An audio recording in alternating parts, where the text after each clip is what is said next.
Bondade, abra sua Bíblia no Evangelho de Marcos, capítulo de número 10, a partir do versículo de número 46. Enquanto você encontra essa passagem, eu quero, nessa oportunidade, tributar a Deus toda honra, toda glória, todo louvor e toda adoração, porque Ele é bom e Ele merece a nossa adoração.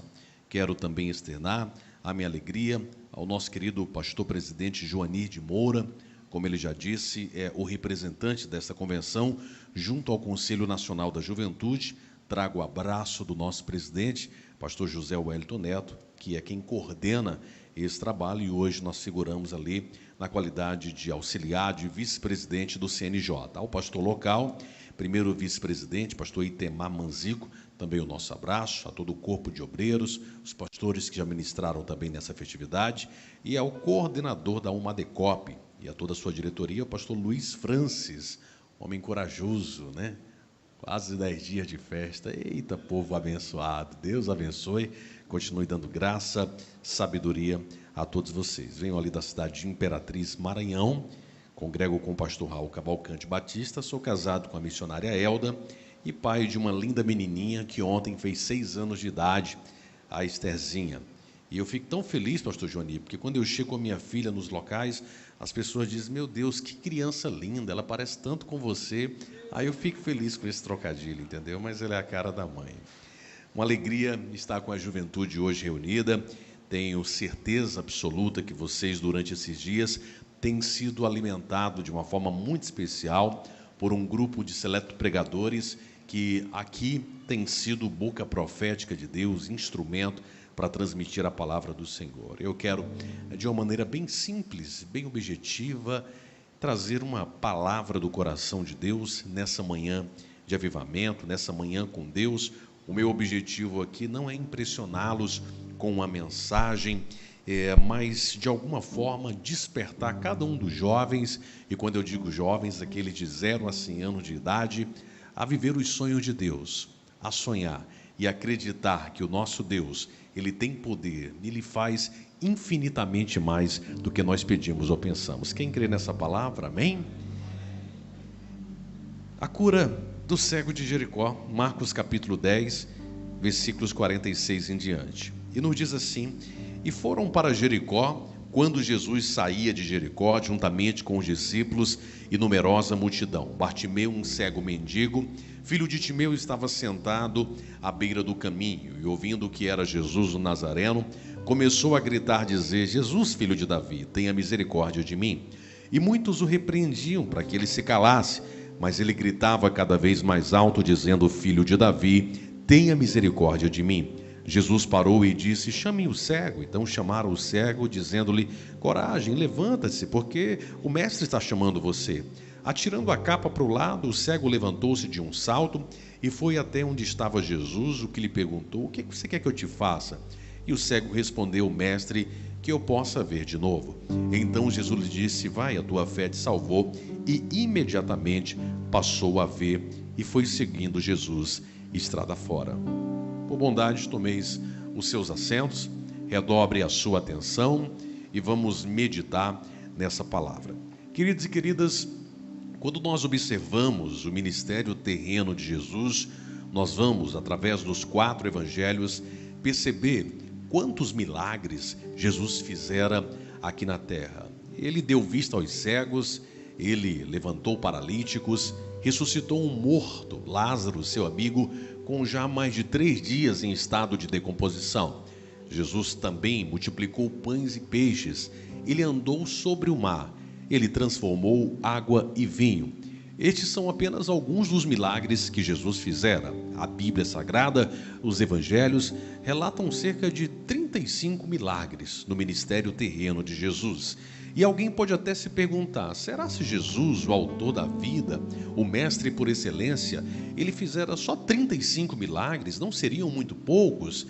Na verdade, João vai nos dizer que se todas as bibliotecas do mundo, se todos os livros de história fossem relatar os milagres que Jesus fizera, ainda assim as páginas do mundo inteiro seriam impossíveis de registrar e contabilizar os milagres do Mestre, pois onde Jesus chega, há milagre, onde Jesus chega, há transformação, onde Jesus chega, há mudança de vida. E os que aqui estão registrados são apenas aqueles em que o Espírito Santo direcionou os escritores da Bíblia para registrar algumas histórias, e através dessas histórias nós trazemos lições práticas em uma mensagem revelada de Deus para as nossas vidas. Nada na Bíblia há por acaso. A Bíblia não contém a palavra de Deus. A Bíblia é a própria palavra, é a própria boca profética de Deus falando aos nossos corações. Então, nenhuma vírgula está na Bíblia por acaso. Sempre há uma mensagem de Deus aos nossos corações. E não diferente é cada um dos milagres que estão registrados. Nos trazem lições preciosas. O milagre que nós acabamos de ler, que fala sobre a cura de um mendigo, a cura de um cego, é também um desses milagres que nos traz lições preciosas. A história de um jovem, a história de um homem que tinha tudo para não ser nada, que tinha tudo para desistir dos seus sonhos, para parar no meio da caminhada, mas que viu em Cristo a razão da sua vida e enxergou pela fé o milagre que o próprio Deus, o Senhor Jesus, o Verbo encarnado, estaria pronto para realizar em sua vida. Queridos e queridas, esse texto ele é muito interessante. A história da cura de Bartimeu está registrada não somente no livro do Evangelho de Marcos, como nós acabamos de ler, mas também nos evangelhos de Mateus e no evangelho de Lucas. Apenas João não relata, não conta a história desse cego. E há algumas coisas importantes que nós temos que extrair dessa lição. A primeira delas é entender que Bartimeu, pelo que nos dá a entender a Bíblia, não era um cego de nascença. A Bíblia diz que ele recuperou a visão, ou seja, que ele tornou a ver, e só pode recuperar alguma coisa alguém que a perde. Então entendemos por isso que Bartimeu, em determinado momento da sua vida, perdeu a capacidade de enxergar. E se eu pudesse colocar já no início desta manhã com Deus, um título para essa mensagem seria mais ou menos assim: Bartimeu, o cego que não enxergava, mas tinha visão. Eu vou repetir: Bartimeu, o cego que não enxergava, mas tinha visão. A Bíblia diz que Jesus um dia chegou a Jericó, a mesma Jericó que está relatada no capítulo de número 6 do livro de Josué, a mesma Jericó cujas muralhas um dia caíram. Queridos e queridas, nos diz a Bíblia que Deus tinha um chamado, uma promessa para o povo hebreu. Esse povo foi escravizado por cerca de 400 anos pelas mãos opressoras dos egípcios, até que um dia Deus levanta um menino criado aos pés de Faraó no palácio. Agora não mais um menino, um jovem, um homem, vai se tornar Moisés, o libertador do povo de Deus. Moisés, então, agora arregimenta cerca de 3,5 milhões de pessoas, de hebreus, e tira por uma ordem dos céus aquele povo do Egito para peregrinarem até a terra de Canaã, até a terra prometida. Como todos conhecem a história, Moisés e o povo de Deus vai agora por 40 anos passar pelo deserto. O milagre era tão grande que todos os dias, para mostrar que Deus cuida dos seus filhos nas mínimas necessidades, inclusive na provisão alimentar, a palavra nos diz que maná caía do céu, que as roupas cresciam, os calçados cresciam, conforme também aquele povo ficava cada vez mais velho, conforme os anos se passavam. 40 anos no deserto, até que um dia agora, encerrando o ministério de liderança de Moisés, Deus decide levá-lo para a glória. Mas a promessa ainda estava de pé. O povo precisava alcançar a terra de Canaã, a terra que manava leite e mel. Então Deus olha para a terra e encontra em Josué um jovem cheio do Espírito Santo de Deus, um jovem que aprendeu com Moisés, o seu líder, a ser obediente ao Senhor. E Deus encontra no coração desse jovem a pureza de alguém que ele precisava para dar continuidade ao ministério profético de Moisés. Os primeiros capítulos do livro de Josué, nós vamos perceber de uma forma muito interessante o Senhor falando com Josué e dizendo com ele mais ou menos assim: meu filho, assim como eu fui com meu servo Moisés, eu também serei contigo. Eu não te deixarei, eu não te desampararei. Esforça-te e tem bom ânimo, porque quando eu coloco um projeto na vida de um filho meu, não fique desesperado, porque eu estou contigo, eu vou te ajudar. Você vai caminhar, mas você não vai estar sozinho. Eu estarei sempre ao seu lado. Essas eram as palavras de motivação do coração de Deus para que Josué assumisse aquele que não seria um desafio fácil: conduzir mais de 1 milhão de pessoas agora à terra prometida. Quem falou com Josué não foi um homem, quem falou com Josué foi o próprio Deus. E agora Josué então decide assumir aquela responsabilidade, mesmo com alguns temores no seu coração, certamente diante do grande desafio que era. Os empecilhos começam a aparecer, e um daqueles empecilhos para chegar à terra de Canaã tinha por nome Jericó, uma cidade de não mais que 20 mil habitantes. Para chegar à terra de Canaã era necessário passar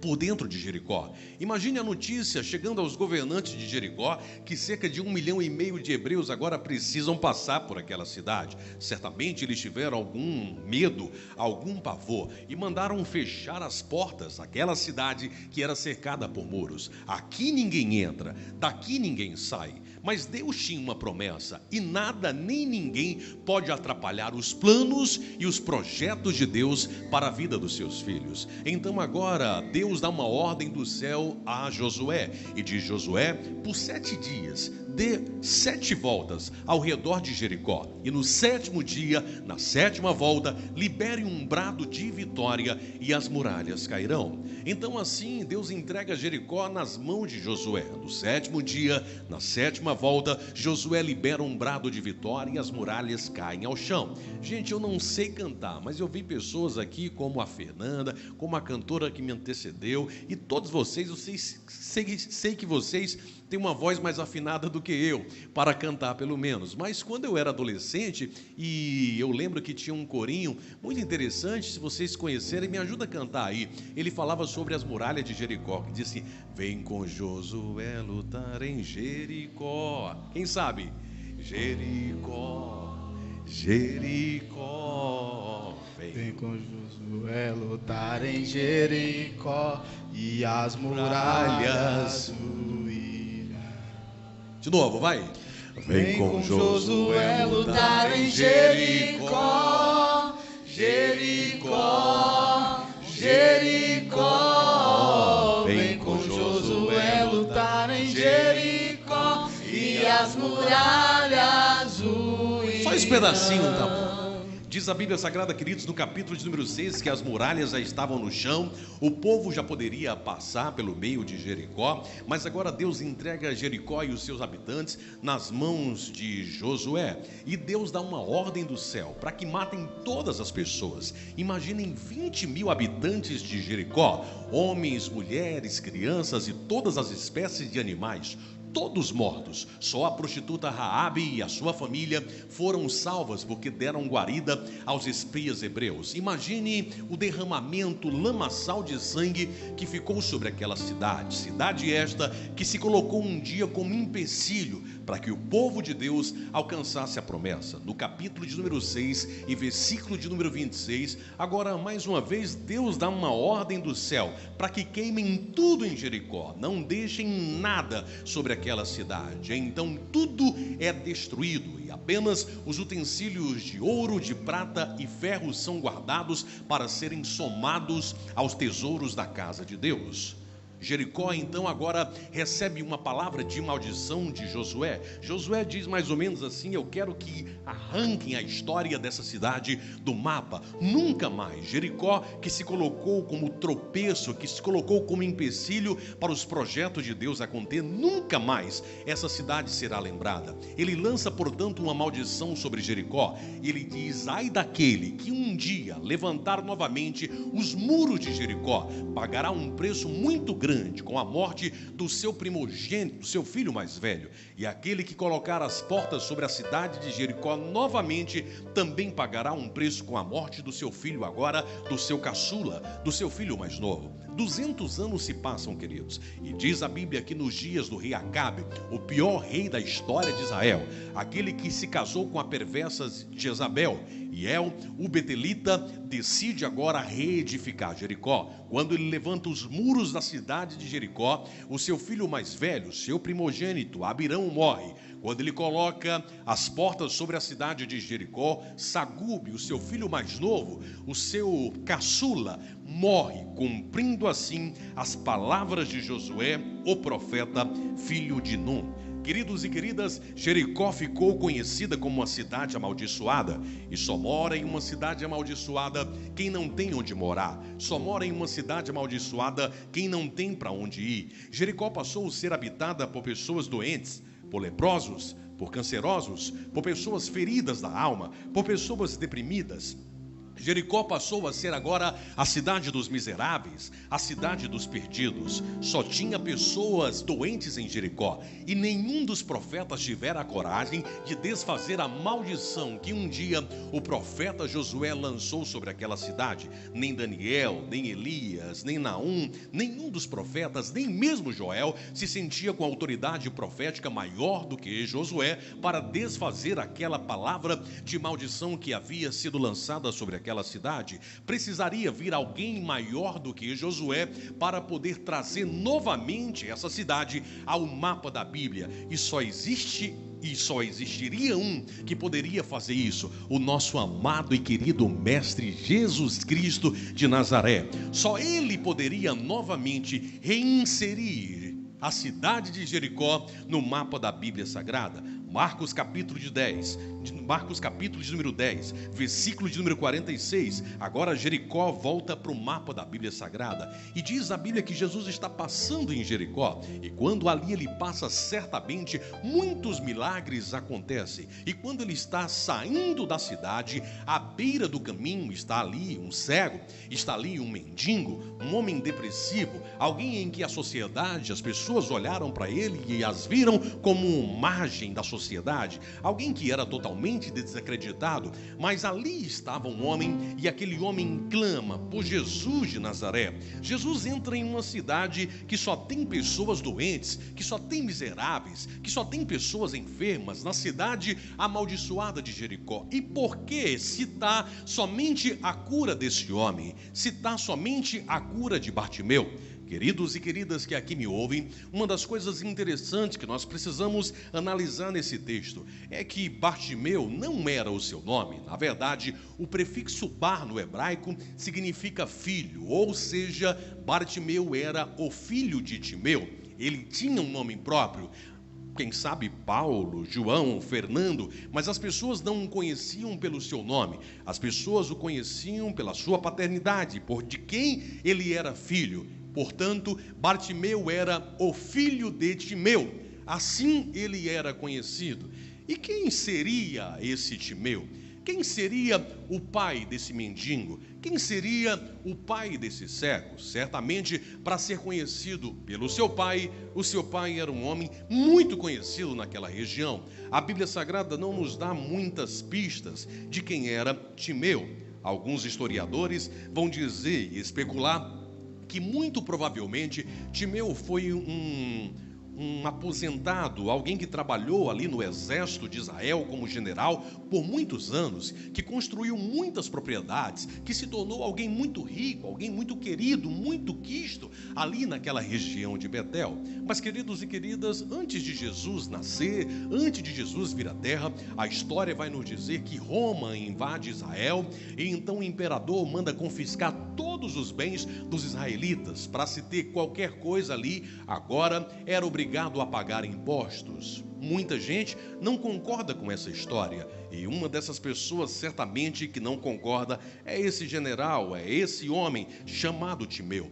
Mas Timeu se esquece que ele não era maior do que Roma. E agora, alguns historiadores vão nos dizer que Timeu, a sua família e seu único filho, um jovem, é levado a uma praça pública. E para dar um exemplo a Israel de que ninguém se levante contra o Império Romano, aquele homem agora, ele vai ser em praça pública executado de uma forma horrível, de uma forma em que só os piores bandidos pagavam por aquele tipo de morte. A mesma morte que anos depois o nosso Mestre Jesus padeceria daquela forma. Ele seria, portanto, crucificado em uma cruz em plena praça pública para dar um exemplo de que ninguém se levantasse contra o Império Romano. Aquele homem, portanto, brutalmente é assassinado. Quando o filho de Timeu agora ainda está chorando a morte do pai.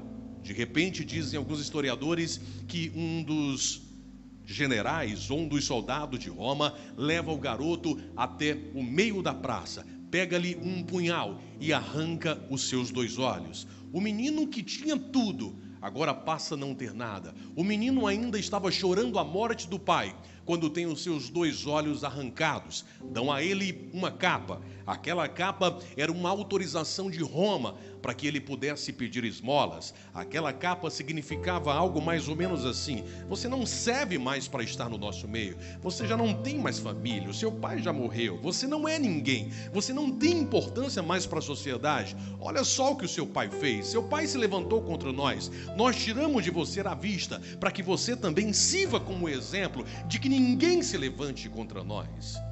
Queridos e queridas, imagine o coração daquele garoto, daquele jovem. O jovem que tinha tudo, passa agora a não ter nada. O jovem que tinha uma família, passa agora a viver sem esperança. O jovem que tinha sonhos, lhe é arrancado todos os seus sonhos. O jovem que tinha uma boa família, que tinha recursos, agora passa a não ter nada. Aquela capa significava que ele estava expulso de Israel. E quem não tinha para onde ir, quem não tinha onde morar, ia justamente para a cidade amaldiçoada de Jericó. E lá, agora, ele vai se assentar às portas da cidade amaldiçoada de Jericó. E lá ele fica com a sua mágoa, com o seu coração sangrando. Lá ele fica lembrando das últimas imagens que ele teve antes de perder a sua capacidade de enxergar, antes de tirar os seus olhos. Ele está lembrando da morte do seu pai ali em praça pública. Imagine a dor do coração daquele jovem.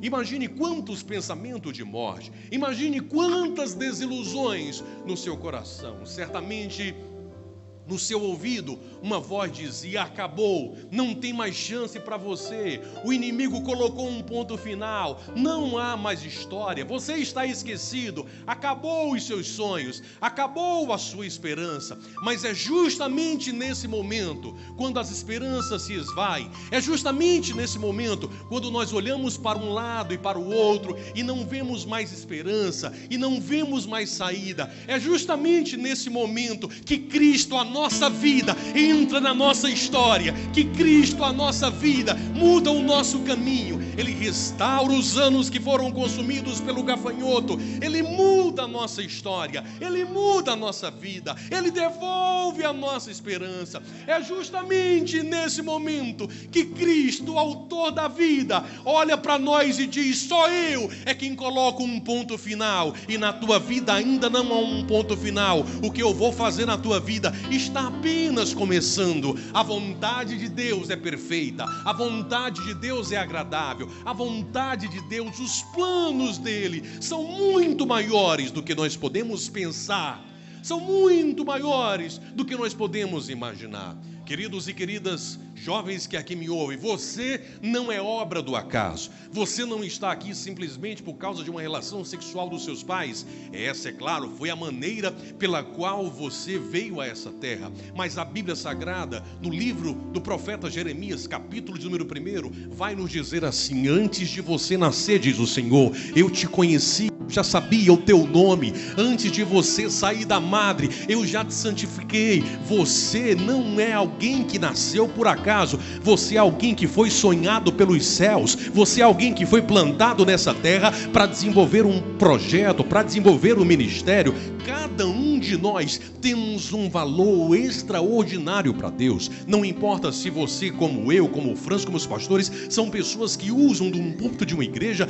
para transmitir uma palavra, ou se você é daqueles que ficam nos bastidores, quem sabe trabalhando na mídia, quem sabe trabalhando na hospedagem do congresso, quem sabe trabalhando em qualquer departamento que possa não ser visualizado. Você tem o mesmo valor para Deus, desde que você tenha um coração para servir o Pai e dizer: Senhor, o meu desejo é te agradar, o meu desejo é te servir, o meu desejo é fazer a tua vontade, porque como já foi dito aqui, Deus não olha para as aparências, Ele olha para o teu coração, e Ele está em busca de jovens cheios do seu espírito, jovens que busquem a Ele em espírito e em verdade, verdadeiros adoradores. Olha o que a Bíblia diz, Francis, que o Senhor está em busca de verdadeiros. Se existem verdadeiros, também existem falsos, mas eu tenho certeza que eu vim na manhã desse dia pregar no congresso da Umadecop para uma geração de jovens cheios do Espírito Santo de Deus, jovens apaixonados pela palavra, jovens que têm uma coragem de dizer: Senhor, eu estou aqui, faz de mim a tua vontade, cumpre em mim, Senhor,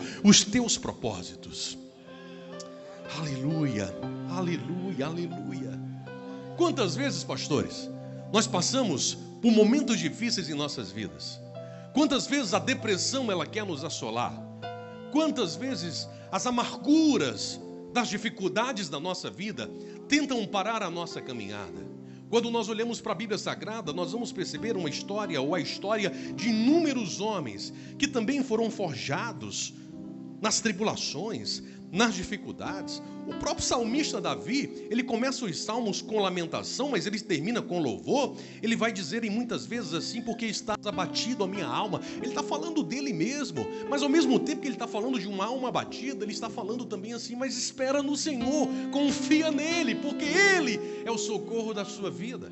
Há uma passagem no livro de 1 Samuel, capítulo de número 23, que me chama muita atenção. Davi foi ungido pelo profeta Samuel para ser rei em Israel, ainda quando era novo, mas a promessa veio acontecer, obviamente, vários anos depois. E por 15 anos, diz a Bíblia, que Davi foi perseguido pela espada de Saul. E Saul só não conseguia matar Davi, porque Davi, além de ter uma promessa de Deus, ele conhecia muito bem os bosques, vales e montanhas em Israel.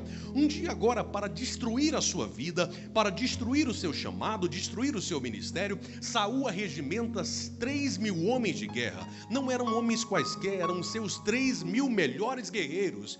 E agora aqueles homens, verdadeiros snipers, atiradores de guerra, eles têm uma missão: matar, destruir a história, destruir o ministério de Davi. Imagine a notícia chegando para Davi: ei Davi, o problema para ti agora está sério, porque outrora você lutou contra o gigante, contra Golias, você com uma pedrinha, com uma funda, derrubou esse gigante, foi lá com a espada dele, cortou ali a sua cabeça, o seu pescoço, mas agora não é apenas um Golias, agora são 3.000 guerreiros que lutam para destruir a tua vida, para acabar com a tua história. Ei Davi, tem 3.000 homens, 1.500 pela frente e 1.500 por trás, para vir, para colocar um ponto final na tua história. Imagine o coração de Davi, mesmo sendo um homem de Deus, mas em saber que ele não conseguiria lutar contra aqueles 3.000 guerreiros de Saul. Alguns estudiosos vão nos dizer que foi justamente nesse momento que Davi compôs o Salmo de número 121. Quando ele olhou para um lado, ele olhou para o outro, ele lembrou das promessas de Deus, ele diz: o que vai ser da minha vida? Eu não tenho condições, humanamente falando, para lutar contra esses homens. Então o Salmo vai dizer assim, quando Davi fala: eleva os meus olhos para os montes, de onde é que vai vir o meu socorro? Davi sabia que sem a força do Senhor ele não conseguiria ganhar aquela guerra. Naquele momento, então, quando Davi se coloca diante de Deus, há uma reação nos céus, e Deus permite com que os inimigos, os filisteus, invadam Jerusalém. A notícia chega para Saul dizendo: ei Saul, aconteceu um problema. Sabe os 3.000 guerreiros que você mandou para pelejar contra Davi? Deixa Davi de lado, com ele depois a gente se resolve depois, porque invadiram Jerusalém e a gente precisa resolver o problema porque os filisteus estão lá. Na verdade, verdade, era uma permissão de Deus para livrar o seu servo. Aqueles 3.000 homens que lutavam para pelejar, para matar, capturar Davi, por uma ordem dos céus, tem que bater em retirada, tem que voltar para trás. A notícia chega para Davi dizendo: Davi, aquieta o teu coração. Deus não vai deixar com que nada aconteça com a tua vida. Os teus inimigos não pelejarão contra ti. O Senhor já criou uma situação lá em Jerusalém. Os teus inimigos tiveram que bater em retirada. Davi agora se alegra e ele continua o salmo dizendo: agora eu sei que o meu socorro vem do Senhor, que fez o céu e a terra. Ele não permitirá que os seus pés vacilem, não dormitará aquele que guarda você. É certo que não dormita, nem dorme o guarda de Israel. O Senhor é quem te guarda, o Senhor é a sombra à sua direita. De dia não lhe fará mal algum, nem de noite a lua. O sol guardará você de todo mal, guardará a sua alma. O Senhor guardará a sua saída e a sua entrada, desde agora e para todo sempre. Ninguém vai tocar nos ungidos de Deus. É Ele que é a nossa verdadeira esperança. À beira do caminho está sentado um cego. Aquele cego, aquele mendigo, aquele jovem sem esperança, de repente ouve, porque ele não podia ver, mas ele tinha a sua audição apurada, aguçada, e ele ouve que uma grande multidão está ali em Jericó. Ele ouve muitos burburinhos e ele estranha, porque em nenhum outro momento ouve-se, tantas pessoas ali caminhando, uma multidão de pessoas que passavam em Jericó. Alguém ali perto dele está. Quando Bartimeu, ouvindo aquilo, pergunta: o que está acontecendo aqui em Jericó? Por que tanta zoada? Por que tanto barulho? Estou ouvindo uma multidão de pessoas, eu nunca ouvi nada parecido aqui. E de repente alguém que está perto de Bartimeu diz: ei, Bartimeu, é Jesus de Nazaré que está passando por aí. É uma multidão que vem lhe acompanhando. Ele já entrou na cidade, ele já realizou muitos milagres, e agora ele já está saindo de Jericó. Agora ele está indo embora. Imagine o coração de Bartimeu quando ele ouve essas palavras, a notícia de que Jesus de Nazaré está passando ali. Então o seu coração começa a se estremecer, uma alegria, uma esperança novamente renasce na sua alma. Ele vai agora do mais profundo do seu íntimo, do mais profundo do seu coração, ele vai abrir o seu peito, ele vai rasgar a sua voz e ele vai começar a clamar bem alto e vai dizer: Jesus, filho de Davi, Jesus, filho de Davi, Jesus, filho de Davi, tenha misericórdia de mim. Diz a Bíblia Sagrada que quanto mais ele grita, a multidão olha para ele e diz: cala a boca, cego, cala a boca, mendigo, você não é ninguém. Você acha que no meio de tantas pessoas Jesus vai te ouvir? Mas sabe o que eu acho interessante, queridos? Eu disse a vocês que Bartimeu era um homem que não enxergava, mas tinha visão. O maior dom que Deus nos deu, pastores, não foi o dom da vista. O maior dom que Deus nos deu foi o dom da visão. A vista é a capacidade de enxergar com os nossos próprios olhos aquilo que está diante de nós. Mas a visão é a capacidade de, pelos olhos da fé, enxergar além do que os nossos olhos físicos podem ver. Com a vista nós vemos o que é, com a visão nós vemos o que poderá ser. A vista é uma função dos olhos, a visão é uma função do coração. Eu estou falando de fé, e sem fé é impossível agradar o coração de Deus. Bartimeu era um homem que não enxergava, mas ele tinha visão. Ele não via, mas ele não tinha vista, mas ele tinha visão. Pelos olhos da fé, ele contemplou o Verbo encarnado, ele contemplou o autor da vida, ele contemplou o Filho de Deus. Tanto é que ele não vai chamá-lo por um nome qualquer, ele vai chamá-lo de Filho de Davi, porque ele conhecia a profecia e ele sabia que da linhagem de Davi nasceria o Messias, nasceria o Filho de Deus. Ele não conseguia, como a multidão, ver aquele homem, mas pelos olhos da fé, ele sabia que Jesus o Cristo era o Verbo encarnado, ele sabia que Jesus o Cristo era o Filho de Deus. Isso me faz lembrar, queridos, em outra passagem, no Evangelho de Mateus, capítulo de número 16, Jesus já teria feito muitos milagres. A multidão já tinha visto Jesus, sabe, fazer coisas extraordinárias. Jesus está com um grupo de discípulos e ele vai perguntar aos seus discípulos: o que estão dizendo a meu respeito?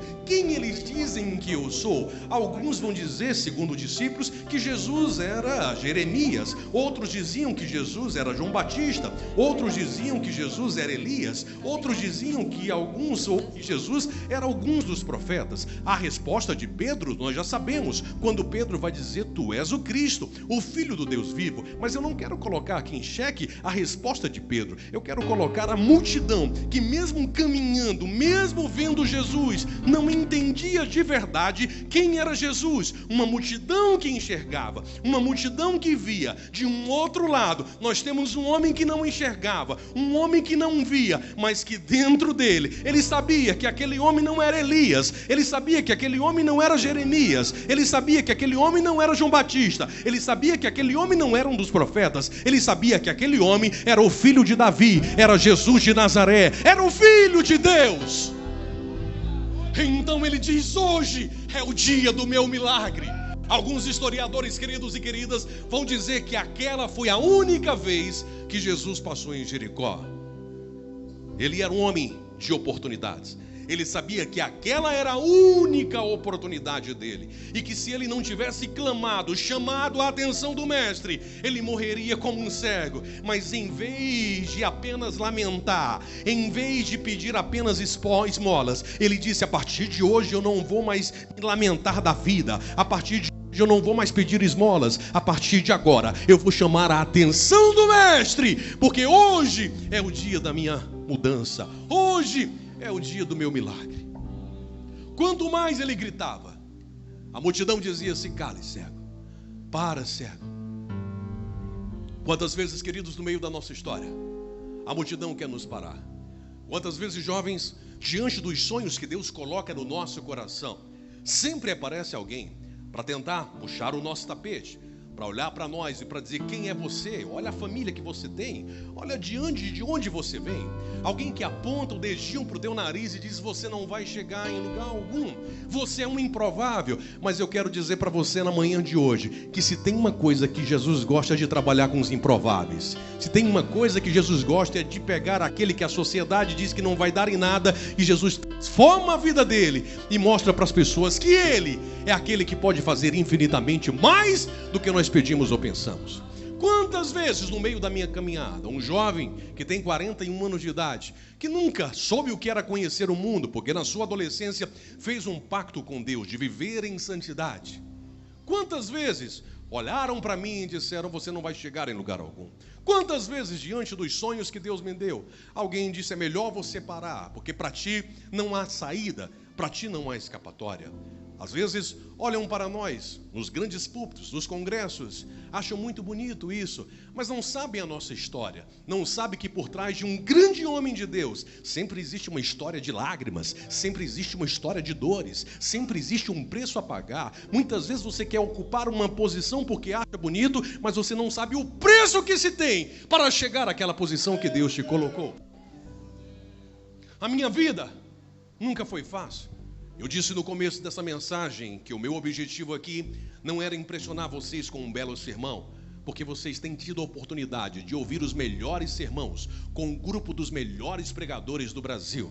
São poucos os congressos que conseguem trazer tão bons pregadores como a Madecop está fazendo. Parabéns! É por isso que as pessoas olharam e dizem: quanto é que paga para estar aí?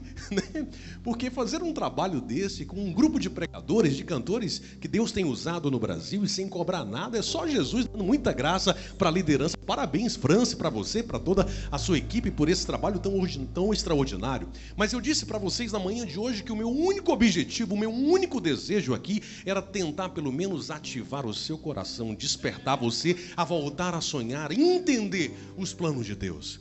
Eu sou alguém como um improvável, que tinha tudo para não ser nada, e que um dia, assim como esse jovem, assim como esse homem Bartimeu, teve que fazer essa oração e gritar, dizendo: Jesus, filho de Davi, tem misericórdia de mim. Quantas vezes eu me peguei também nessa mesma situação.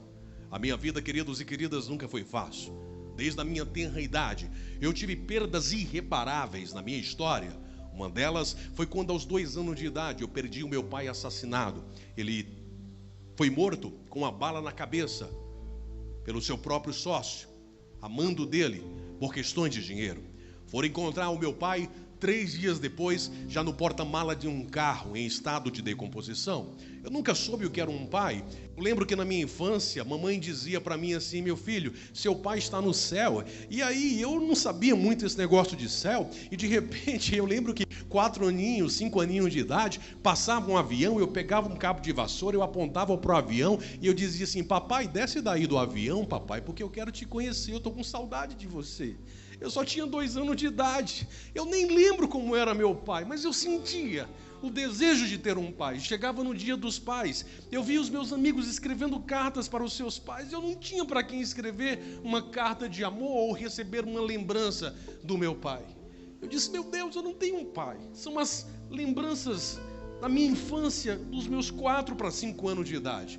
Mas ainda na minha infância, mamãe converte-se ao Evangelho e nos leva para a igreja. E na igreja, na escola dominical, um dia eu aprendi que, embora não tivéssemos um pai aqui na terra, nós tínhamos um Deus todo-poderoso que era o nosso pai e que cuidava dos seus filhos. E ele era pai dos órfãos e das viúvas.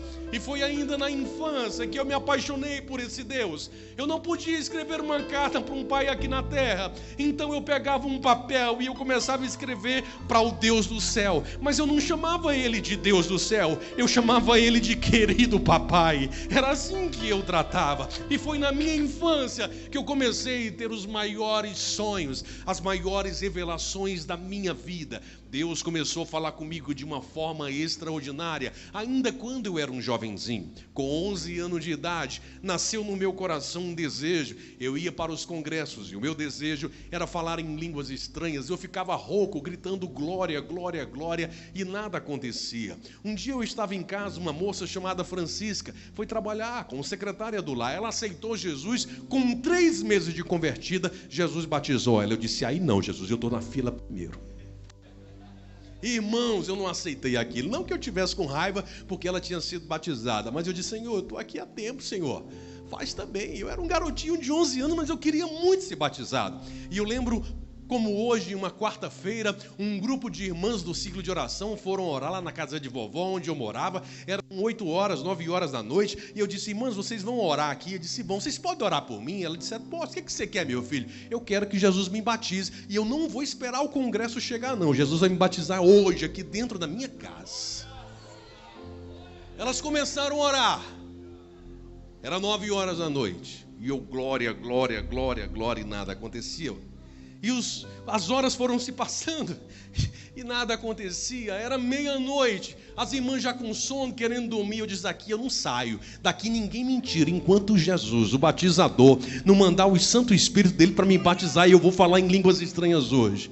Irmãos, eu não desisti daquilo. E quando foi 2:30 da manhã, dentro do meu quarto, Jesus me sapecou com fogo. E ali eu comecei a falar em línguas estranhas, com 11 anos de idade, batizado com o Espírito Santo. Alguém falou sobre isso hoje aqui. Um dos jovens que estava ministrando: você não precisa esperar chegar ao congresso. O mesmo Jesus que fala com você e que te batiza aqui no congresso é o mesmo que quer se relacionar contigo dentro da tua casa, dentro da tua intimidade, dentro do teu quarto, falar contigo. O congresso vai passar daqui a 3 dias. E depois do congresso, a pergunta é: o que vai ser da sua vida? Se Jesus é a sua vida, se Ele é o seu Senhor, Ele tem guiado você, tem guiado os teus passos, não só durante o congresso, mas os 365 dias da tua vida. Se Jesus é a tua vida, se Cristo é o teu Senhor, se Cristo é a tua vida, você tem usado os teus dons e talentos para glorificar o nome dEle. Se Jesus é a tua vida, se Cristo é a tua vida, você tem feito da sua vida um instrumento para ser sal da terra e luz do mundo e influenciar lá no teu trabalho, lá na tua escola, lá na tua casa,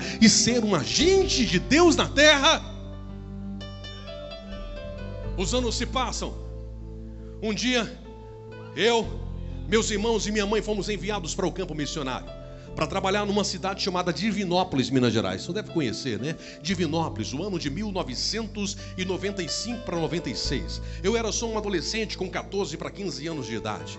Um ano depois nós retornamos para a Imperatriz. E quando retornamos para a Imperatriz, logo descobrimos que mamãe estava com câncer no cérebro. Uma doença que pelos próximos 3 anos ia fazer a nossa família passar pelos piores momentos da nossa história. Houve um dia quando eu tive que fazer uma oração que espero que nenhum de vocês um dia precisem fazer. Eu só tinha 17 anos, olhei para minha mãe, uma mulher com 39 anos de idade, em um estado praticamente vegetativo em cima de uma cama. E eu tive que fazer uma oração e dizer: Senhor Jesus, eu quero muito que tu a cure, mas se esse não for o teu desejo, então leva ela para a glória, Senhor. E eu não quero esperar muito por isso. Deus não precisava esperar por mim, mas de alguma forma Ele queria que eu entendesse isso. No outro dia, eu estou no meu trabalho, quando a meio-dia, eu só tinha 17 anos e me chega a notícia de que ela havia acabado de morrer. Eu cheguei em casa, o seu corpo estava estirado em uma cama. Eu procurei o carinho de um pai, não tinha um pai para me abraçar. Eu procurei uma mãe para enxugar as minhas lágrimas e ela já não estava mais lá. Ela já tinha partido para a glória, mas eu só tinha 17 anos de idade e agora com a responsabilidade de criar 3 irmãos menores, sem condições, sem mãe, sem pai, lá do interior do Maranhão, a minha alma gritava. É por isso que eu gosto tanto dessa mensagem, quando eu lembro desse homem gritando, dizendo: Jesus, filho de Davi, tenha misericórdia de mim. Assim estava a minha alma. Eu estava sem nenhum tipo de esperança. As pessoas olhavam para mim e diziam: coitado desses meninos, por muito menos. Jovens se lançaram nas drogas, jovens se lançaram à prostituição. O que vai ser de Luarã e dos seus irmãos? Eu estava entrando já em um complexo depressivo, quando um dia dentro do meu quarto, 3:30 da manhã, Jesus se revela a mim em sonhos, para mim em sonhos. Ele começa a falar comigo e dizer: meu filho, porque entristeces o teu coração? Não sou eu o Deus que tenho cuidado da tua vida, não sou eu o Deus que tenho cuidado da tua história, não sou eu o Deus que me importo com os mínimos detalhes da tua vida. Seja forte, seja paciente, eu sou o Senhor da tua vida, sou eu quem vou fazer muito mais do que você possa pedir, pensar e imaginar. Pode sonhar, mas não sonhe pequeno, não sonhe grande, porque o homem sonha, Deus realiza. Eu sou um Deus que faço infinitamente mais, e o que eu tenho para fazer na tua vida, recebe essa palavra, é maior do que você pensou. O melhor lugar que você pode estar, filho e filha, é na casa, é na presença de Deus. É na presença de Deus que nós encontramos a verdadeira liberdade. A liberdade não está no mundo, a liberdade está em viver para Deus, em tê-lo como o Senhor das nossas vidas. Eu disse naquela revelação para Deus: Senhor, o que eu preciso fazer então? Deus disse: apenas siga a minha palavra, renuncie ao mundo, viva para mim. O pecado vai bater na tua porta. Jovem, o fato de você estar num congresso avivado como esse não vai imunizar você das tentações. Depois do congresso, as tentações vão continuar batendo na tua porta. O pecado vai continuar tentando tirar você da casa de Deus. Mas aqueles que estão lavados com as suas vestiduras, lavadas no Cordeiro, aqueles que têm certeza que vão morar no céu, aqueles que não abrem mão da vida eterna, são aqueles que o pecado pode até vir bater na sua porta, mas vai ter que bater em retirada, porque quando o pecado vier, você vai ter que dizer: Satanás, bate em retirada, porque aqui tem um jovem cheio do Espírito Santo de Deus, aqui tem um jovem que faz parte da Umadecop, que entendeu o que é viver para Deus, que entendeu o que é viver os seus ensinamentos. Então Deus fala fortemente comigo naquela madrugada. Eu então levanto em prantos, eu pego um pedaço de papel e começo a fazer uma carta para Deus, e eu coloco ali todos os meus sonhos, e com as minhas lágrimas rolando dos olhos, então eu agora molho todo aquele papel. O testemunho é longo, queridos. 20 anos se passam. Eu não tenho como contar toda essa história, mas eu vou contar o resultado da história de um improvável. Eu vou contar o resultado da história de um garoto de 17 anos de idade do interior do Maranhão, que tinha tudo para não ser nada, mas que um dia entendeu que Cristo era a sua vida e decidiu viver os sonhos de Deus. O resultado é que daqueles 4 irmãos improváveis, 2 hoje são 2 médicos bem-sucedidos. A garota também da área da saúde. E aquele garoto improvável que um dia teve que pedir para Deus levar a coisa mais importante da sua vida. Aquele garoto lá do interior do Maranhão, tímido à época, que nem saber falar direito sabia. Deus fez daquele garoto um pastor. Deus fez daquele garoto um advogado. Deus fez daquele garoto o líder de uma multidão de jovens no Maranhão com 35 mil jovens. Deus fez daquele garoto o vice-presidente da juventude das Assembleias de Deus no Brasil, liderando mais de 3,5 milhões de pessoas. Deus fez daquele garoto um escritor da casa publicadora das Assembleias de Deus no Brasil. Deus fez daquele garoto o primeiro produtor, o primeiro cineasta das Assembleias de Deus no Brasil, com 3 filmes lançados e que através dos seus filmes mais de 200 mil pessoas já se converteram, não só no Brasil, mas em mais de 40 países do mundo. Deus fez daquele garoto um pregador do Evangelho. Eu olhava para os grandes pregadores e eu dizia: meu Deus, será se um dia eu vou pelo menos tirar uma foto? Será se um dia eu vou pelo menos chegar perto desses homens? Eu só não sabia que 20 anos depois eu estaria pregando ao lado dos homens que um dia eu admirei. Alguém pergunta o que acontece na vida dele, quem é o padrinho dele, quem que indica, quem é que faz a agenda dele. Eu vou dizer para você quem é aquele que é o alfa e o ômega, é o princípio e o fim, é o primeiro e o derradeiro, é o Emanuel, Deus conosco, Pai da eternidade, é o conselheiro maravilhoso, é o Deus forte. Ele me traz aqui nessa manhã para dizer: eu tenho coisas grandiosas na tua vida, sou eu o autor da tua história, e o que tem eu para fazer são coisas maiores do que você pode pedir ou pensar.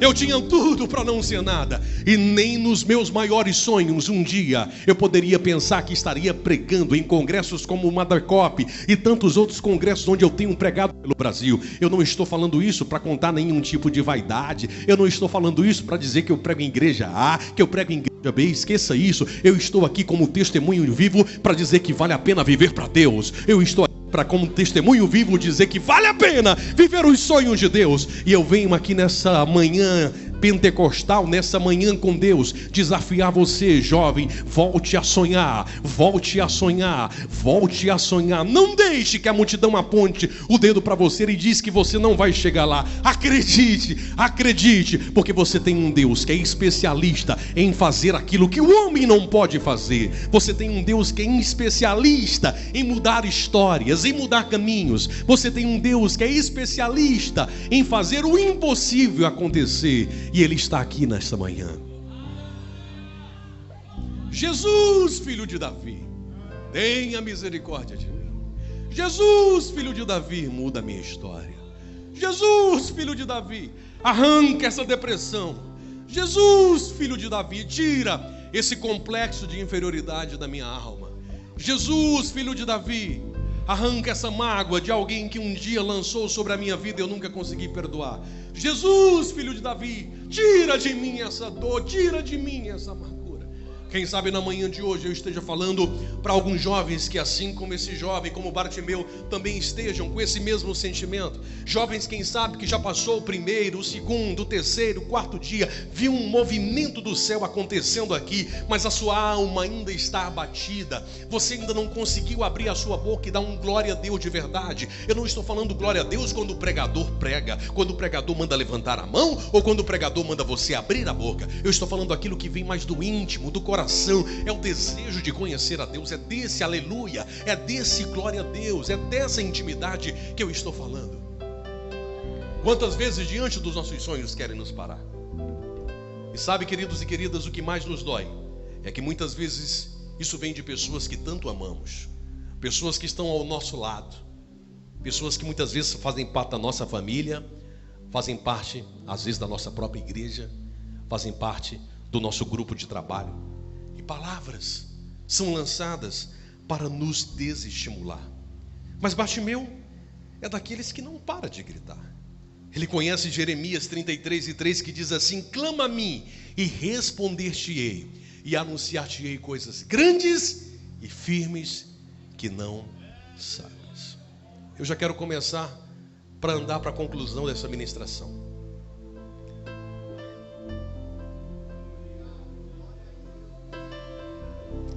queridos. Como é bom saber que nós temos um Deus tão precioso, um Deus que ouve a nossa oração. Quem sabe você chegou aqui nessa manhã dizendo: Senhor, fala comigo, eu preciso ouvir a tua voz. Deus ouve a tua oração. Deus, Ele ouve o teu clamor. Deus, Ele se preocupa contigo. Permita-me contar uma história. Há alguns anos atrás, eu estava ali em Imperatriz e nós estávamos no final de um grande congresso de mocidade. Num congresso de missões. Um pastor aqui de Minas Gerais, pastor Jander Magalhães, estava pregando. Nós fomos jantar no final do congresso, eu deixei ele no hotel, o voo dele era 3h30 da manhã.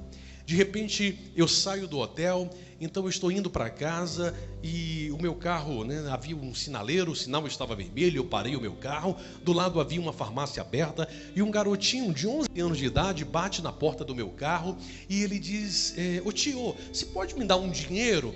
E eu disse: para que você quer um dinheiro, rapaz? Ele disse: eu quero comprar um remédio. Eu não acreditei muito naquele garotinho, mas eu peguei uma notinha, uma moedinha de R$1 que eu tinha e eu dei para ele e fui embora. Eu andei mais ou menos uns 80 a 100 metros, quando de repente eu ouvi uma voz do céu, o Espírito Santo dizendo para mim: volte e ouça o que aquele garoto tem a lhe dizer. Então eu não quis atender aquela voz, o Espírito Santo falou de novo comigo e disse: volte e ouça o que aquele garoto tem a lhe dizer. Eu voltei para a farmácia e perguntei para ele, eram 11 horas da noite, eu disse: qual é o seu nome, garoto? Ele disse: meu nome é Yuri. Eu disse: quantos anos você tem, Yuri? Ele disse: eu só tenho 11 anos de idade, tio. Era assim que ele me chamava por respeito. Eu disse: me conta aí a tua história. Ele disse: não, tio, o problema é porque eu perdi a minha mãe há muito tempo. Na verdade, ela me abandonou quando eu era criança. Eu vivo só com o meu pai. O meu pai é um senhorzinho de idade. A gente mora num bairro aqui da cidade, afastado, e nós temos na nossa casa uma máquina de xerox, uma fotocopiadora, e é com isso que a gente trabalha. Mas a máquina de xerox quebrou essa semana. Nós não tivemos dinheiro para arrumar, e aí o alimento começou a faltar na nossa casa. Mas eu não estou atrás de alimento, tio, embora isso esteja faltando na nossa casa. A minha preocupação não é essa. Eu disse: o que é que está abalando tanto o teu coração, garoto? Ele disse: é porque o meu pai, como eu disse, ele é um senhorzinho de idade e ele toma muitos remédios controlados. E o médico disse para ele que se ele ficar um dia só sem tomar o remédio, ele vai morrer. E o remédio acabou ontem. Eu estou aqui com a receita azul, tio, e eu não quero que o meu pai morra. É a única coisa que eu tenho na terra, é o meu pai. Eu não quero perder o meu pai. Eu estou aqui desde 4 horas e eu não consegui o dinheiro para comprar o remédio do meu pai.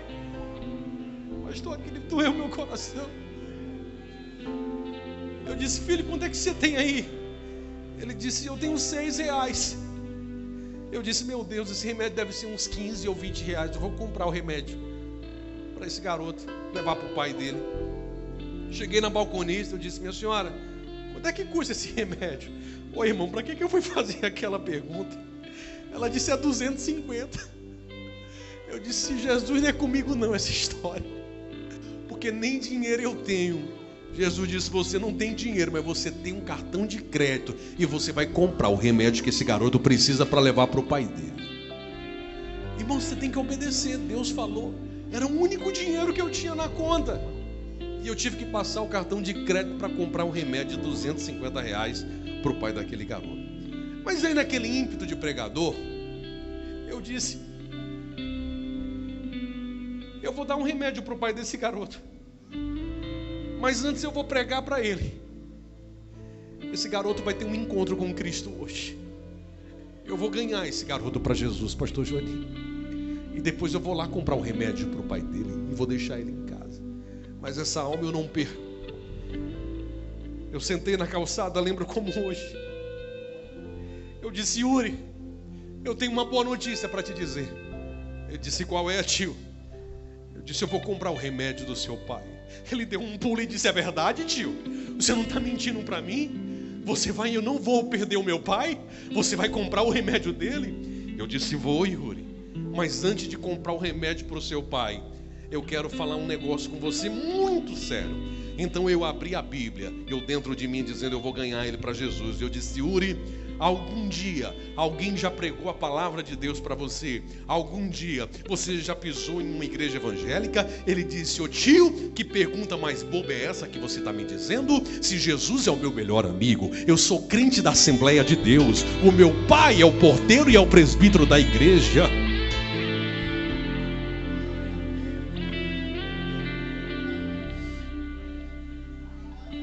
Eu disse: e o que foi que você disse para Jesus antes de vir para cá?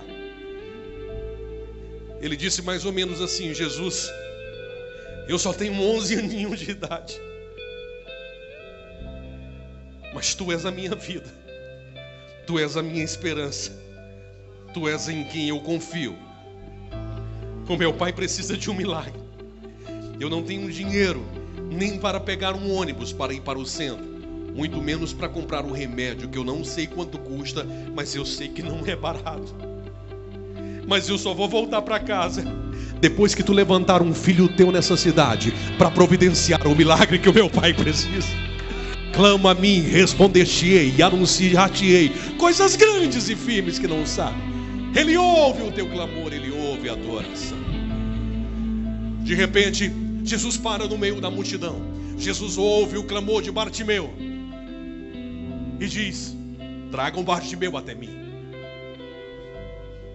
Querido, imagina comigo, o que era mais fácil? Era Jesus que enxergava e andava e ia até Bartimeu, ou Bartimeu que não enxergava vir até Jesus? O que era mais fácil? Era Jesus até Bartimeu, não era? E por que Jesus não foi a Bartimeu? Por que Jesus mandou que um dos seus discípulos fossem lá buscá-lo? Para que as mesmas pessoas que um dia mandaram você parar, mandaram você desistir, disseram para você que o seu sonho é grande demais, sejam as mesmas pessoas a contemplar o trajeto da tua vitória, a contemplar o que Deus vai fazer na tua vida, na tua história, diante dos sonhos que Ele mesmo reservou para você. A notícia chega para Bartimeu: Bartimeu, temos uma boa notícia para te dar. Bartimeu, Jesus ouviu o teu clamor, Jesus ouviu o teu coração, Jesus ouviu a tua petição. A Bíblia Sagrada diz que Bartimeu deu um salto, deu um pulo bem grande de alegria. Imagine o coração dele dizendo: meu Deus, é Jesus de Nazaré, no meio de tantas pessoas, muitos dizendo que não tinha mais jeito para mim, e Jesus ouviu o meu clamor, Jesus ouviu a minha oração, Ele ouviu o meu coração. Sim, Bartimeu, pode vir, porque Jesus vai mudar a tua história hoje. A Bíblia Sagrada diz que Bartimeu dá um salto, dá um pulo, e a primeira coisa que ele faz é tirar a sua capa. Permita-me, pastor, com muita liberdade.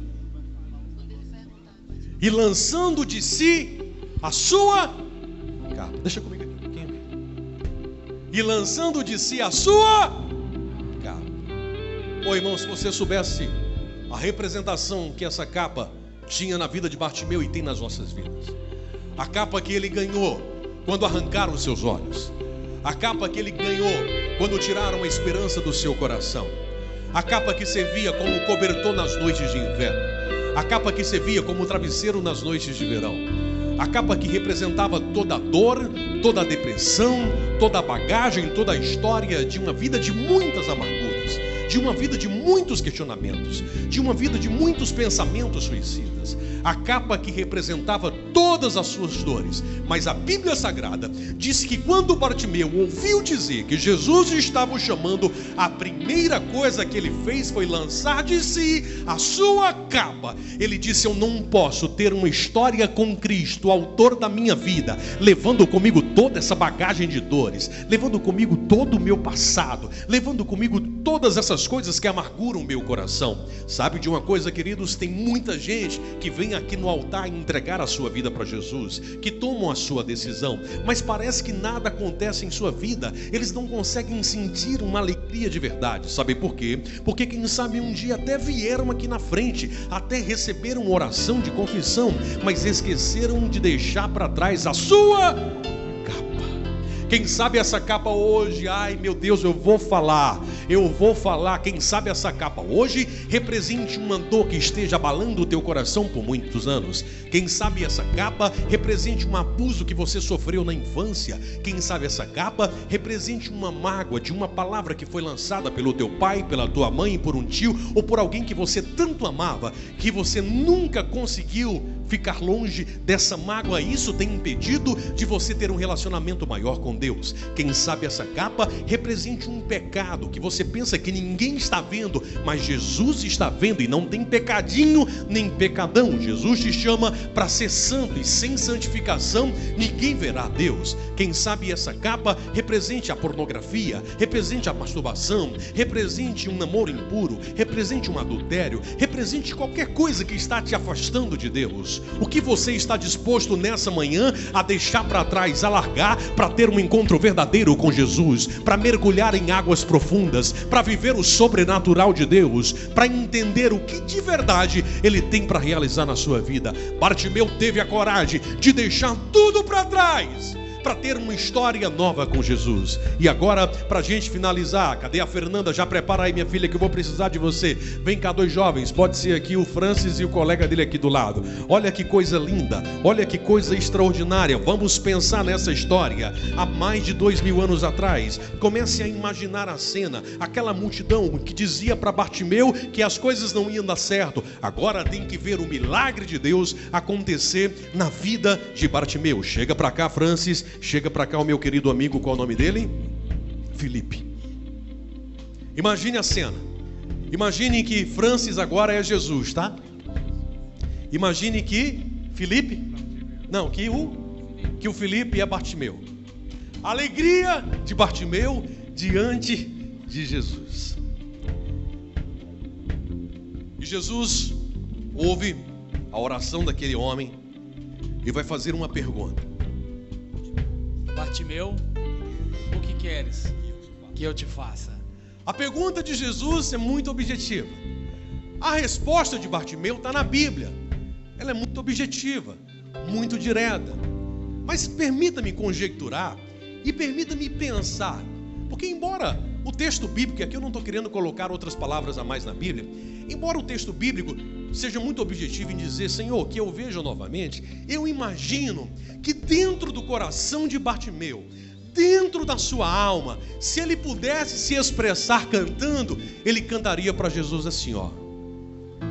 Só quero te ver, Senhor. Só quero te ver, Senhor. Só quero. Pode ficar de pé, filho, fica de pé. Senhor.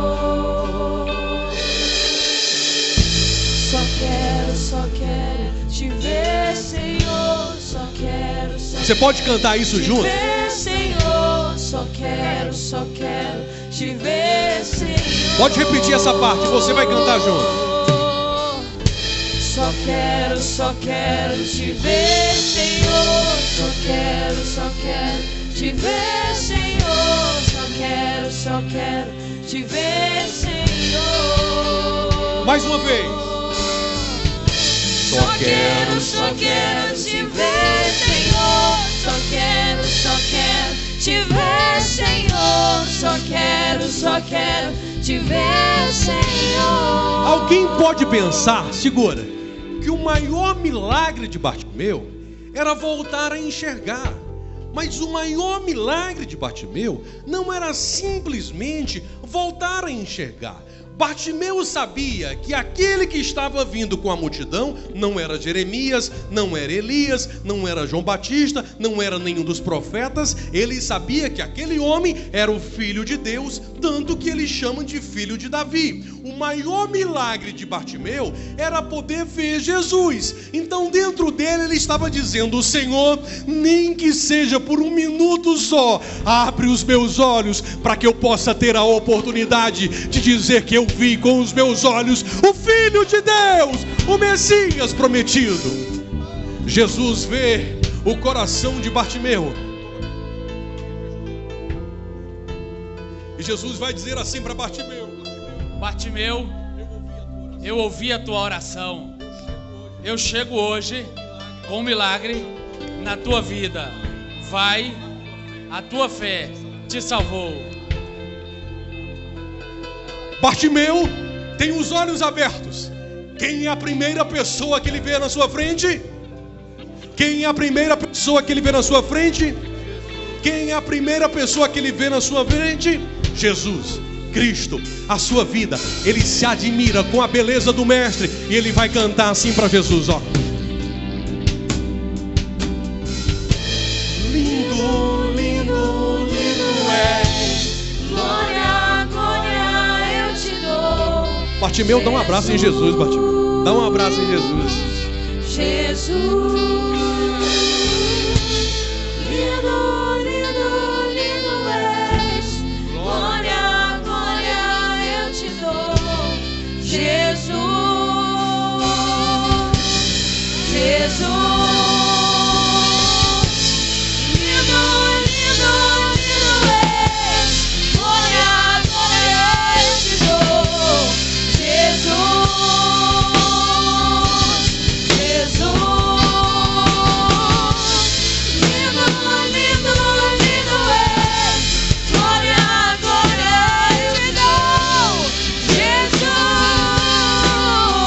Eu gostaria de, nessa manhã, orar por todos os jovens e aqueles que também decidirem, tiverem o desejo de receber uma oração, saiam correndo e venham aqui ao altar, porque eu quero liberar uma palavra sobre a sua vida. Toda uma decópia aqui na frente. E os irmãos que também tiverem vontade, quiserem vir aqui na frente, não se acanhem, podem vir. Eu quero liberar uma palavra profética sobre a vida de vocês. Pode continuar cantando. Deixa Deus usar vocês.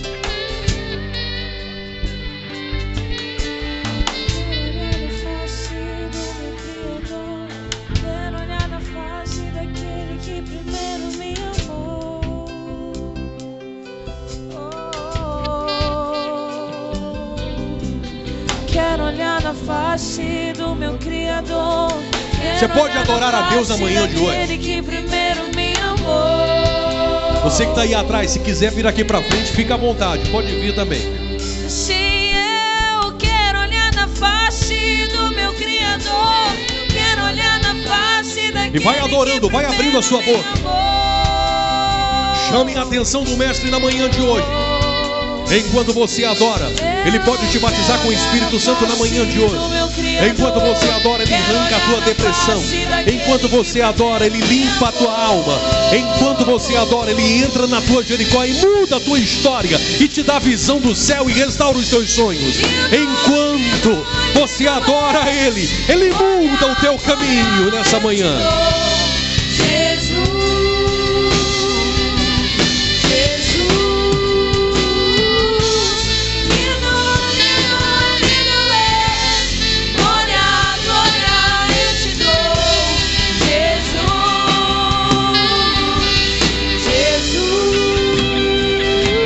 Um musical. Coloque a mão no seu coração, de olhos fechados, e repita agora o que eu vou dizer. Diga para Jesus assim: Senhor Jesus, obrigado por marcar um encontro comigo nesse congresso. Ao longo desses dias eu tenho ouvido a tua voz. Obrigado, Jesus, por eu fazer parte da família de Deus. Obrigado, Jesus, por saber que um dia Tu me escolhestes. Perdoa os meus pecados. Tira de mim tudo aquilo que tem desagradado o Teu coração. Mas assim como o salmista Davi, eu só te peço uma coisa: não tira de mim o Teu Santo Espírito, nem afasta de mim a Tua presença. Porque sem a Tua presença eu não posso viver. Sem a Tua presença eu não sei viver. Me leva, Senhor, a águas profundas. Me leva, Senhor, a viver o sobrenatural. Arranca do meu coração todas as minhas dores, e que eu possa viver para sempre na Tua presença. E como prova de que Tu estás ouvindo a minha voz nessa manhã, eu te peço um sinal. Diga para Jesus: me enche do Teu Espírito, me enche do Teu Espírito, me enche do Teu Espírito. Sejam cheios dessa manhã, sejam cheios dessa manhã, sejam tomados por uma glória sobrenatural de Deus. Sejam cheios, sejam renovados, que o céu atinge o coração de vocês. Restaure os sonhos. Você que ainda não fala em línguas estranhas, Seja batizado nessa manhã. Você que sentir alguma dor, seja curado da alma, seja curado de enfermidades físicas. Há uma glória de Deus nessa casa. Sinta a presença de Deus. Sinta a presença do Eterno nessa manhã, sacudindo a tua alma e dizendo para você: ninguém toca na tua vida, ninguém toca na tua alma. Eu sou o teu Deus, eu sou o teu Senhor.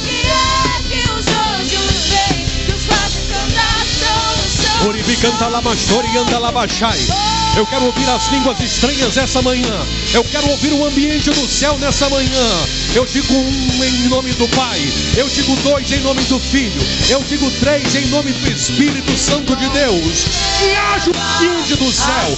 Que hajam línguas estranhas. Que haja renovo. Que haja uma palavra do céu dessa manhã sobre a sua vida. Vai recebendo aí.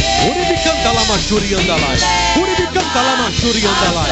Uribicanta lá, machuri andalai. Cantarabajai. Mostra a tua beleza, quero ver tua face.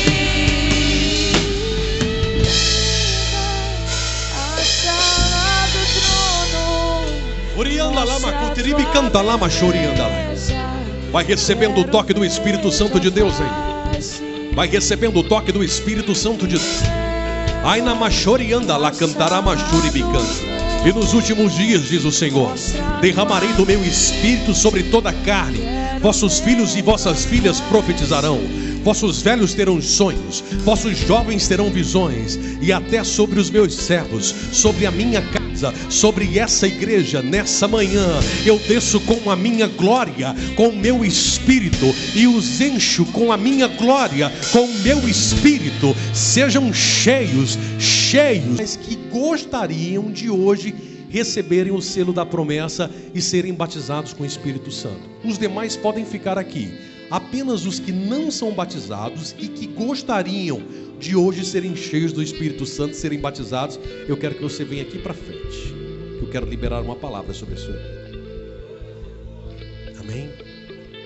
Os obreiros, se quiserem descer para impor as mãos sobre essas pessoas, podem descer, podem nos ajudar. Levanta a mão todos que não são batizados. Muita gente, né? Vocês creem que Jesus pode me batizar hoje? Vocês creem? Com quantos anos eu fui batizado? Quem lembra? Eu não fui no congresso não, fui dentro de casa. Se Jesus me batizou dentro da minha casa, 3 horas da manhã, imagina já num congresso desse, que em uma semana o Senhor alimentando na palavra, vocês vivendo um fogo de Deus. Imagina o que Ele pode fazer aqui no ambiente da igreja, queridos. O segredo não está em Jesus querer batizar vocês. Ele quer e Ele está aqui. O segredo está em vocês desejarem, como um dia eu disse: Senhor, me batiza com Teu Espírito. Mas você precisa querer muito, do mais íntimo do seu coração. Muita gente, às vezes, não é batizado por alguns problemas. Eu preciso primeiro orientar vocês. Primeiro, porque na hora do batismo, está aqui, mas a mente está no pecado. A mente está em casa, a mente está no namorado, a mente está em outra coisa, está no celular. Aí não vem o batismo. Uma outra coisa que acontece, às vezes eu peço para os jovens, abre a sua boca. Aí está lá o coral cantando, o pastor ministrando e o jovem está desse jeito. Ai, que fome. Jesus batiza alguém assim? Não batiza.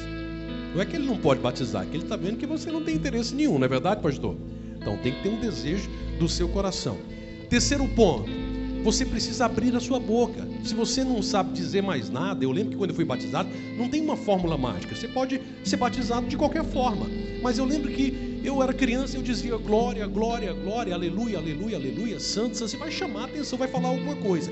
E de repente, quando vier aí uma palavra diferente na sua mente e a vontade de falar uma língua diferente que você nunca falou, nem que seja uma palavra só, porque hoje Deus me deu variedade de línguas, mas quando eu fui batizado eu falava uma língua só, isso é normal.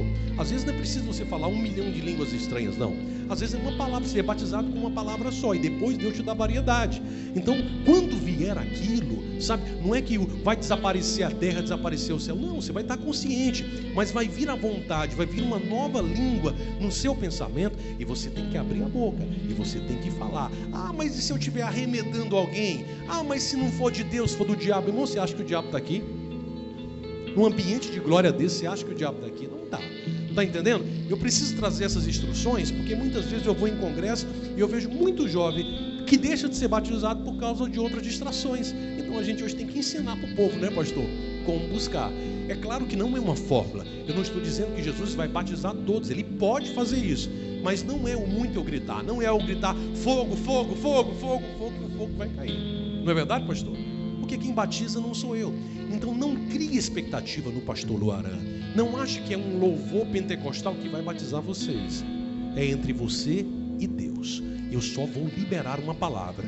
O ministério do louvor prepara um negócio aí do céu, tá, filho? Um negócio do céu aí. E eu vou liberar uma palavra profética. Os pastores vão impor as mãos sobre vocês. E agora se liguem no altar. Se liguem com o trono dos céus. E muitos de vocês, se crerem, vão receber nessa manhã o batismo com o Espírito Santo. Amém? A igreja impõe as mãos para esse local, tá? Os que não são batizados aqui na frente. E agora vamos começar a orar. Feche os seus olhos e vamos chamar a atenção do Mestre nessa manhã. Querido e maravilhoso Deus, Senhor, diante de mim, Pai, está um grupo de mais ou menos uns 40 jovens que vieram aqui na frente para te pedir algo, Senhor, nessa manhã. Deus, o desejo deles era serem marcados nesse congresso, é serem batizados com o teu Espírito Santo. Deus, eu tenho pregado como já preguei a tua palavra. Eu tenho visto, Senhor, tu fazer milagres, coisas extraordinárias e batizar dezenas de jovens com teu Espírito Santo. Senhor, nesse momento, Senhor, nós colocamos por terra todo medo, toda opressão, tudo, Senhor, que possa impedir esses jovens de nessa manhã receberem o batismo com o Espírito Santo. Nesse momento, Deus, eu quero te pedir, assim como no dia de Pentecostes, quando de repente o som de um vento veemente invadiu aquela casa, línguas como de fogo foram repartidas e eles foram cheios do Espírito Santo. Senhor Jesus, começa agora, Deus, a batizar com o Espírito Santo. Começa, Deus, agora a batizar com o Espírito Santo. Onde há um jovem aqui selado por ti, Deus, agora vai dando a ele, Deus, agora línguas do céu, em nome de Jesus. Começa agora a batizar com o Espírito Santo. Eu quero ver onde está o primeiro. Onde está o primeiro? Abre a boca, meu filho, abre a boca. Se der vontade de pular, pula. Se der vontade de chorar, chora. Mas abre a boca e faz alguma coisa nessa manhã e começa a falar em línguas estranhas agora. Espírito Santo de Deus, eu vou descer.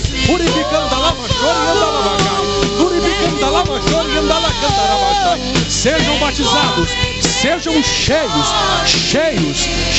desse momento. Seja cheio do Espírito Santo, em nome do Pai, em nome do Espírito Santo. Fala em línguas estranhas.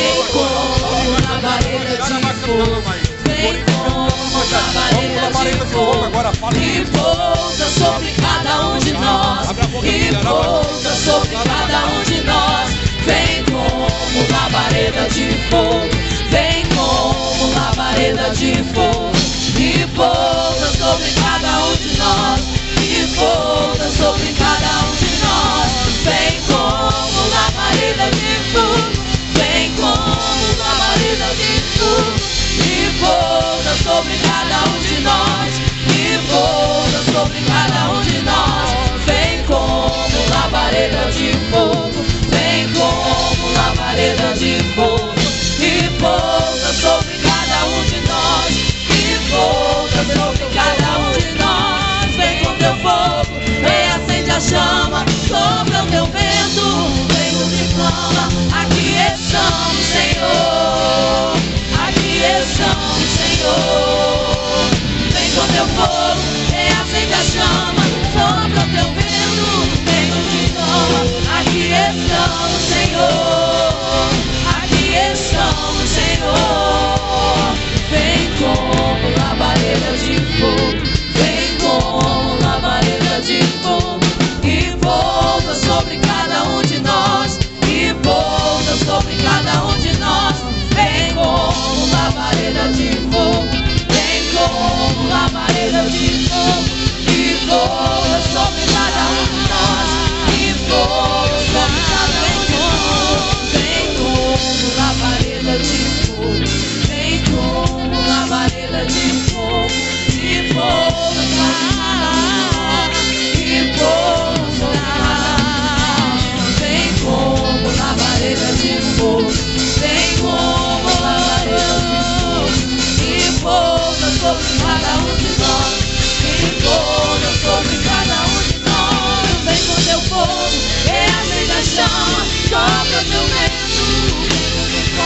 aleluia, aleluia, aleluia.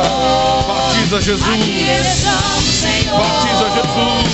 Vem com teu povo. Recebe, recebe, recebe, recebe. Oh, glória, glória. Aqui estamos. Recebe, recebe, recebe, recebe, recebe, recebe. Abre a boca, abre a boca, abre a boca, abre a boca. Abre a boca. Jesus está batizando com o Espírito Santo esta manhã. Tem jovens sendo tocados pelo Espírito de Deus. Recebe, recebe, recebe, recebe, recebe. Sinta a glória de Deus. Abre a boca. Batiza Jesus. Tu és o batizador com o Espírito Santo e com fogo.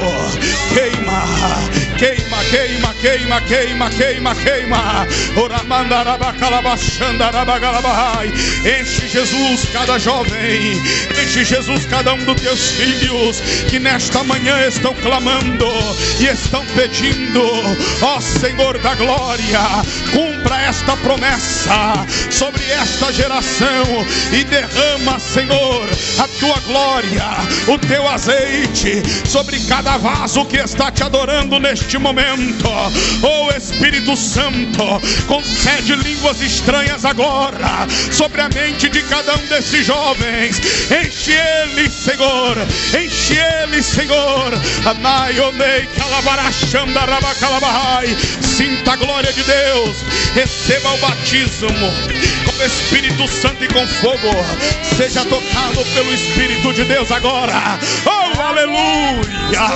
Oh, aleluia! Isso, adore, glorifique ao Cordeiro de Deus. Enquanto você glorifica, Deus derrama. Enquanto você glorifica, o azeite desce. Enquanto você glorifica, o fogo pega. Olha a unção de Deus aí. Olha a unção de Deus aí. Abre a boca. Glorifica, glorifica, glorifica, glorifica. Anda com receba, moça. Receba, moça. Receba, menino. Receba, menina. Receba, irmão. Receba, irmã. A glória de Deus está aqui. A presença de Deus está aqui. O Espírito de Deus está aqui. Abre a boca. Abre a boca. Quem está abrindo a boca está recebendo. Quem está abrindo a boca está recebendo. Disse o Senhor, Salmo 81, versículo 10. Eu sou o Senhor teu Deus que te tirei da terra do Egito. Abra bem a tua boca e eu te encherei. Abre a boca. Deixa Deus te encher agora. Amai, aracandarabacalamai. Receba. Darabacandelemashuindequelemandarabacalabahai. Seja cheio. Seja cheio. Olha o fogo aí, olha. Olha a presença. Olha a glória. Olha a virtude. Olha a unção. Olha a unção. Olha a unção. Olha a unção. Olha a unção. Olha a unção. Está enchendo. Está enchendo. Está enchendo. Está enchendo. Está enchendo. Está enchendo. Queima mesmo, Jesus. Olha ali, meu Deus do céu. Olha a unção de Deus ali. Quem assiste pela internet recebe também. Aonde você estiver, seja tocado pela presença de Deus agora. Em nome de Jesus Cristo, recebe. Recebe a presença, recebe a glória, recebe a virtude. Olha o fogo de Deus que desce sobre a tua vida e queima. Ei, moço, vai dando glória. Ei, moça, vai adorando. O Senhor está batizando, o Senhor está enchendo. Uma geração está se levantando. Uma geração está se levantando. Uma geração cheia da glória. Uma geração cheia do Espírito. Uma geração cheia de fogo. Uma geração cheia da presença. E você faz parte desta geração que Deus levanta nesta última hora. Recebe aí. Vai receber nesta manhã. O Espírito de Deus te concede agora línguas estranhas, línguas como que de fogo. Abre a tua boca santa, filho, e comece a orar em outras línguas agora. O idioma dos céus que o demônio não entende, os homens não entendem, mas Deus conhece, Deus sabe. Receba, abre a boca, adore e receba a presença de Deus agora. Isso, vai adorando, vai adorando. Tem jovem aqui cheio de Deus, tem meninos e meninas pegando fogo na presença do Pai. Tem gente marchando igual soldado de Jeová na terra. Vai adorando, vai glorificando ao Cordeiro de Deus. Enquanto glória sobe, glória está descendo. Os céus estão abertos sobre a Assembleia de Deus de Conselheiro Pena, Pastor Joani. A glória de Deus tomou a casa. Vai recebendo, vai sentindo a presença do Espírito Santo de Deus. Vai sendo tocado pelo Eterno, Criador dos céus e da terra. Porque Deus ainda enche, Deus ainda enche, Deus ainda enche, Deus ainda enche. Vai sendo cheio, moço, vai sendo cheia, moça. O Espírito Santo de Deus derrama sobre ti uma unção sobrenatural. Receba nesta manhã, em nome de Jesus, em nome de Jesus, em nome de Jesus, em nome de Jesus Cristo. Receba!